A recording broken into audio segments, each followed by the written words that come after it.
ওয়ালাইকুম রহমতুল্লাহ। প্রিয় এসএসসি শিক্ষার্থীরা, তোমরা 2025 সালে এসএসসি পরীক্ষা দিবে, এজন্য তোমাদের ভালো একটি প্রিপারেশান দরকার।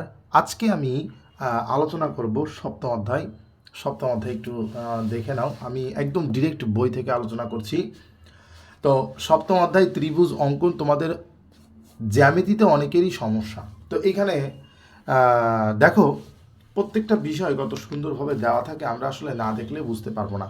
তো এখানে দেওয়া আছে, দেখো, 3টি বাহু দিয়ে হচ্ছে একটি ত্রিভুজ অঙ্কন করা সম্ভব। এখানে 3টি বাহু দেওয়া আছে এবং এই 3টি বাহু দিয়ে ত্রিভুজ অঙ্কন করা সম্ভব। এখন আমি তোমাদেরকে এই 3টি বাহু দিয়ে একটি ত্রিভুজ অঙ্কন করে দেখাবো। তো চলো তাহলে শুরু করা যাক। এখানে আমি 3টি বাহু নিয়ে নিয়েছি এবং আমি যে কোনো রশ্মি, এখানে যে কোনো রশ্মি আমি দাগ কেটে দিচ্ছি যে হচ্ছে এ ডি। যে কোনো রশ্মি আমি এডি নিয়ে নিলাম।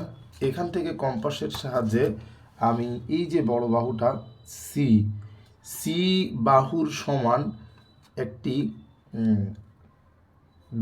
সমান হচ্ছে ব্যাসার্ধ নিয়ে হচ্ছে আমি এখানে দাগ কেটে নিলাম। এই পর্যন্ত হচ্ছে আমার আসলো। এখানে হচ্ছে আমি সি এর সমান করে এসি অংশ কেটে নিলাম এবং একে কেন্দ্র করে আমি এই যে বি এর সমান ব্যাসার্ধ নিব। দেখো, এখানে বি এর সমান যদি আমি ব্যাসার্ধ নেই, তাহলে আমার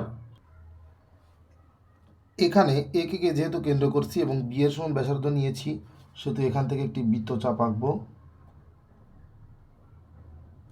এবং এই ছোট এর সমান ব্যাসার্ধ নিয়ে সিকে কেন্দ্র করে আরেকটি বৃত্তচাপ এখানে আঁকতে হবে।